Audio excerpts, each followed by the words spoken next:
Le président Robinson.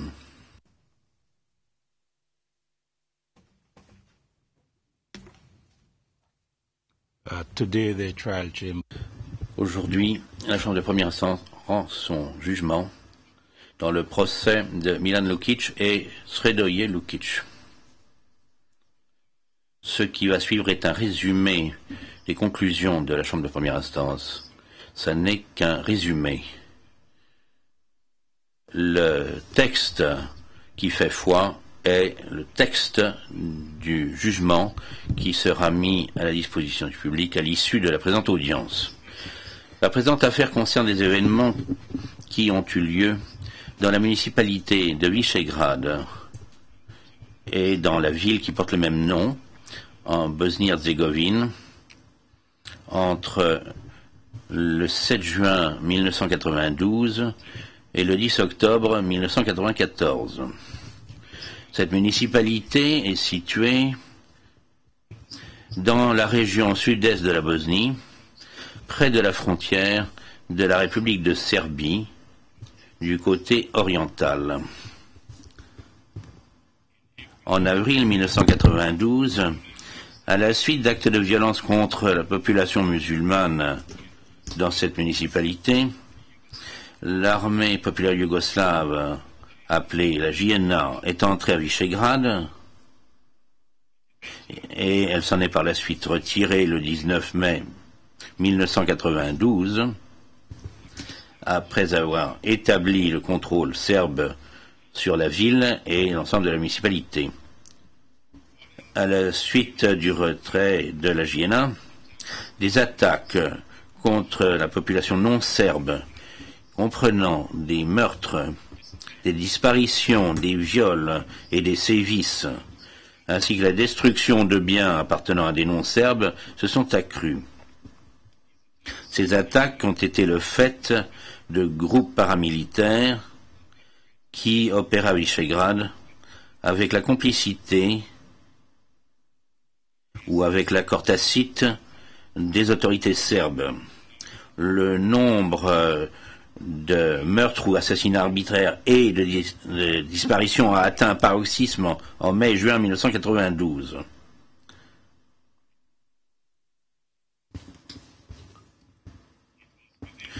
C'est dans ce contexte qu'il est allégué que Milan Lukic et Sredoje Lukic, tous deux originaires du village de Rusište près de Visegrad, auraient commis les crimes dont ils sont accusés. Milan Lukic a été accusé d'avoir commis ou aidé à encourager à commettre des persécutions, des assassinats ou meurtres, exterminations, traitements cruels et actes inhumains en tant que crimes contre l'humanité et crimes de guerre par rapport à 6 incidents distincts. Ces incidents sont les suivants. Premièrement, le meurtre de 5 musulmans civils à la Drina, à la rivière Drina, le 7 juin 1992 ou vers cette date. Deuxièmement, le meurtre de 7 civils à l'usine de Faktora dans la ville de Visegrad le 10 juin 1992 ou autour de cette date. Et troisièmement, les événements qui ont conduit et qui ont abouti au fait qu'environ 70 musulmans civils ont été brûlés vifs dans la maison de Adem Omeragic, dans la rue Pionarska à Visegrad, le 14 juin 1992 ou vers cette date. Quatrièmement, le fait qu'ont été brûlés vifs approximativement 70 musulmans et civils dans la maison de Mehoalic à Bikavac, également dans la ville de Visegrad, le 27 juin 1992 ou vers cette date. Cinquièmement, le meurtre de Hajra Koric, un civil musulman, en juin 1992 ou vers cette époque. Et sixièmement, les sévices de détenus musulmans au camp de détention de Duzlamica entre le mois d'août 1992 et le mois d'octobre 1994.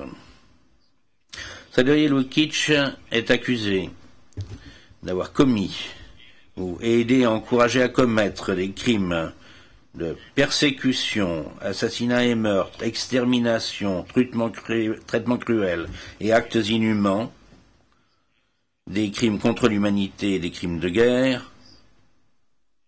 En ce qui concerne 3 des 6 incidents susmentionnés, à savoir, premièrement, le fait d'avoir brûlé vif environ 70 personnes dans la maison de Adem Omeragic. Deuxièmement, le fait d'avoir brûlé vif approximativement 70 civils musulmans dans la maison de Meo Alic. Troisièmement, le fait d'avoir infligé des sévices à des détenus musulmans au camp de détention d'Uzamicha. En ce qui concerne l'incident de la rivière Drina, les éléments de preuve montrent que Milan Lukic a chargé dans son véhicule 7 musulmans le 7 juin 1992 et les a ensuite conduits jusqu'à la rivière, près de Sachet, où il les a fait s'aligner sur la rive. Milan Lukic n'a tenu aucun compte des supplications de ceux qui lui avaient laissé en vie et a dit à ses soldats de tirer sur ces hommes au coup par coup, de les tuer d'une seule balle. Lui-même et ses soldats ont ensuite tiré dans le dos de ces hommes, en tuant certains sur le coup et en continuant à tirer des coups supplémentaires sur les corps de ceux qu'ils croyaient être encore en vie. 5 hommes ont péri. Seuls les témoins VG14 et VG32, qui tous deux ont déposé devant la chambre de première instance, ont survécu en faisant semblant d'être morts. En ce qui concerne l'incident de l'usine de Varda, le dossier montre que le 10 juin 1992, ou vers cette date, Milan Lukic a pénétré dans l'usine de Varda et a raflé 7 musulmans de leur lieu de travail, après quoi il les a emmenés à la rive de la Drina, en face de l'usine, où il les a fait aligner. Alors Milan Lukic a tiré sur ces hommes, sous les yeux d'un certain nombre de personnes qui pouvaient tout voir, y compris l'épouse et la fille de l'une des victimes, Ibrisim Memisevic. Les 7 hommes ont tous été tués. Des éléments de preuve considérables ont été reçus concernant l'incident de la rue Pionierska. Ces éléments montrent qu'un groupe d'environ 70 musulmans civils, dont la plupart étaient originaires du village de Koritnik et comprenaient de nombreux membres de la famille Kurspahic, ont été amenés par un groupe de Serbes armés à la maison de Yusuf Memic, dans la rue Pionierska, où tous étaient dérobés sous la menace d'armes à feu. Des femmes et certains enfants ont ensuite été fouillés au corps, après quoi plusieurs femmes ont été emmenées, lesquelles ont dit, lorsqu'elles ont été ramenées à la maison, qu'elles avaient été violées. Plus tard dans la soirée, le groupe de victimes a été transféré à la maison voisine de Adem Omeragic, où ils ont été enfermés dans une pièce du rez-de-chaussée de la maison. Il est démontré que les tapis de la pièce avaient été préparés avec une substance accélérante. Après un certain temps, un engin explosif allumé a été mis dans la pièce, qui a déclenché un feu intense lorsqu'il a explosé. Tandis que les victimes essayaient de s'échapper des flammes par les 2 fenêtres de cette pièce, on leur a tiré dessus, des hommes armés à l'extérieur de la maison leur ont tiré dessus. D'autres engins explosifs ont aussi été jetés dans la pièce. Les témoins VG 78 et VG 101 qui se cachaient tout près de là, ont pu entendre les coups de feu venant de la maison de Adem Omeragic. VG 101 a dit à VG 78 « Ils sont en train de tuer notre mère, notre belle-mère et les 2 enfants de notre frère. Ils n'avaient fait aucun mal. » Seule une poignée de personnes a survécu, et tous ceux qui sont encore en vie sont venus déposer devant la chambre de première instance.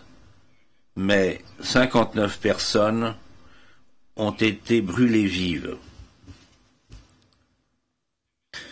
La défense de Milan Lukic a contesté le fait même qu'il y ait eu un incendie dans la maison d'Adem Omeragic en faisant déposer un certain nombre d'experts qui ont visité les lieux en janvier 2009.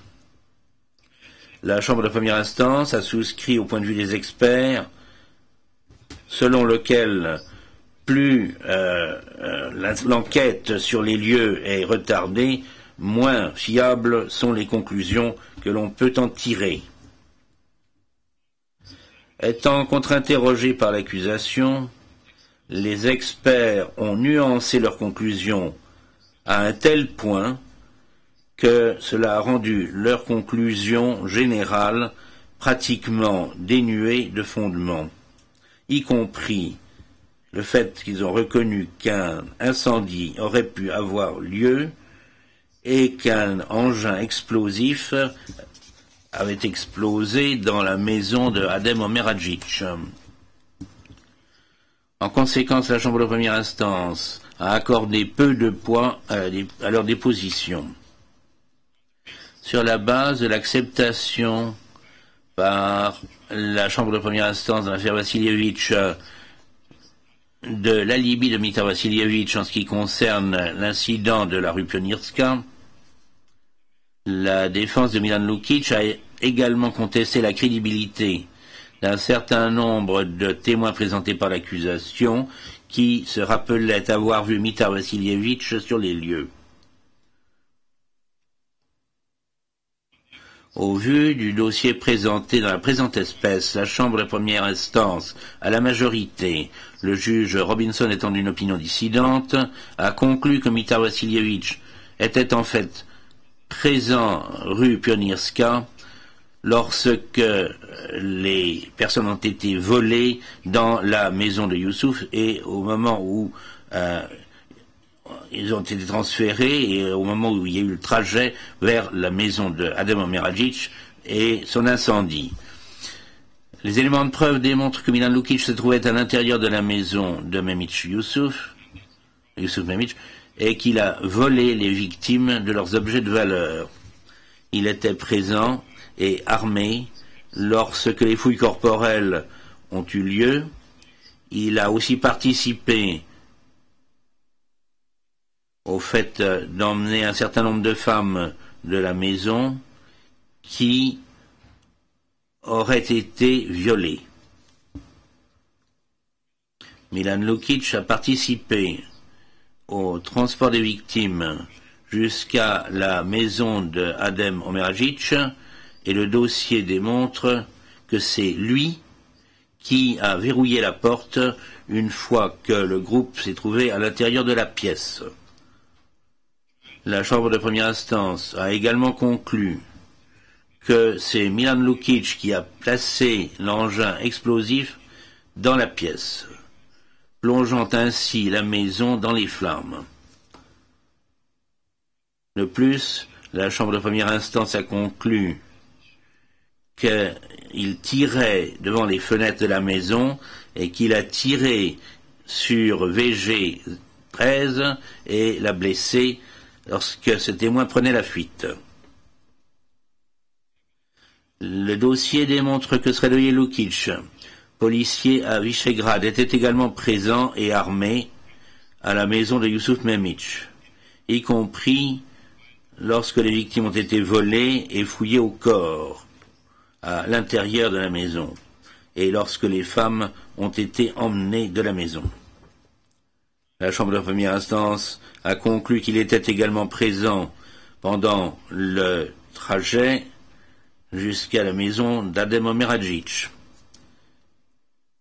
Toutefois, alors que la Chambre de première instance a conclu qu'il n'y avait pas de preuves fiables que Sredoje Lukic ait incendié la maison d'Adem Omeragic ou ait tiré aux fenêtres sur les personnes qui essayaient de s'échapper, la Chambre a néanmoins, le juge Robinson étant une opinion dissidente, conclut que par sa présence et le fait qu'il était armé, Sredoje Lukic a contribué de façon substantielle à la mort des 50 personnes qui étaient enfermées dans cette maison. La Chambre de première instance a conclu que Sredoje Lukic avait aidé et encouragé à commettre des traitements cruels et des actes inhumains qui ont été commis contre les membres de ce groupe. L'autre incident faisant objet de l'acte d'accusation dans lequel des musulmans civils ont été brûlés vifs a eu lieu à la maison de Meho Alic à Bikavac. Zehra Turiachinin a déposé en ce qui concerne cet incident. Elle est apparue comme une protagoniste triste et tragique mais héroïque. Handicapée de façon permanente à la suite de ces événements et marquée pour la vie, elle a rompu tous ses liens avec son ancienne patrie. Sa déposition, ainsi que les dépositions d'autres témoins, montrent que Milan Lukic et d'autres hommes armés ont forcé à un groupe d'environ 70 musulmans à s'entasser de force dans la maison de Meho Alic et les ont enfermés à l'intérieur. Toutes les issues avaient été bloquées par du mobilier très lourd et une porte de garage avait aussi été placée contre une porte pour empêcher toute fuite. Des coups de feu ont été tirés sur la maison et des grenades ont été jetées à l'intérieur, ce qui a incendié la maison. Les témoins VG 58 et VG 35 se rappellent encore, comme s'ils y étaient, les cris affreux des personnes qui se trouvaient dans la maison. Et je les cite, comme les hurlements de chats. Fin de citation. La Chambre de première instance a constaté qu'au moins 60 civils musulmans ont été brûlés vifs. La défense de Milan Lukic a également contesté que l'incendie du Bikavac ait eu lieu par le truchement de ses experts. Pour les motifs énoncés précédemment, la Chambre de première instance n'a accordé que peu de poids à ses dépositions en ce qui concerne l'incendie de Bikavac. Elle n'a attribué aucun poids à la déposition de l'expert psychologue de la défense, George Howe, qui a fourni des opinions sur la déposition de Zehra Turiachinin, unique survivante de l'incident, sans avoir eu le moindre contact avec elle.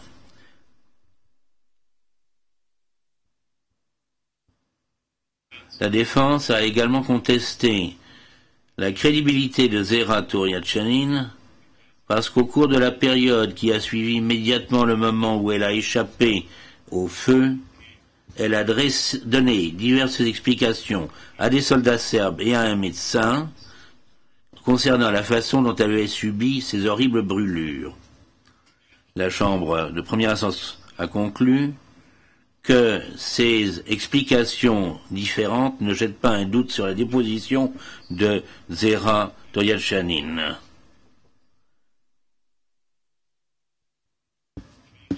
La Chambre de première instance est convaincue que Milan Lukic était présent et armé pendant tout l'incident, qu'il s'est servi de la crosse de son fusil pour pousser les gens dans la maison en disant « Allons, faisons entrer le plus de gens possible à l'intérieur. »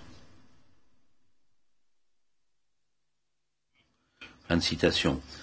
Après avoir enfermé les victimes à l'intérieur, il a tiré sur la maison, jeté des grenades dans la maison et a ensuite incendié la maison en utilisant de l'essence. Toutefois, en ce qui concerne la présence de Sredoje Lukic au cours de l'incident, la Chambre de première instance, à la majorité, le juge David, étant d'une opinion dissidente, a estimé que la déposition de Zera Toriachanin ne lui permettait pas de se prononcer de façon concluante. En conséquence, la Chambre de première instance, par la majorité, le juge David, étant d'une opinion dissidente, n'est pas convaincu que Sredoje Lukic était présent à l'incident de Bikavac. En ce qui concerne le meurtre de Hajra Koric, le dossier montre que Milan Lukic a cherché Hajra Koric dans un groupe de femmes et d'enfants qui cherchaient à s'enfuir. Lorsque Milan Lukic l'a trouvée, il l'a séparée des autres et l'a tuée à bout portant.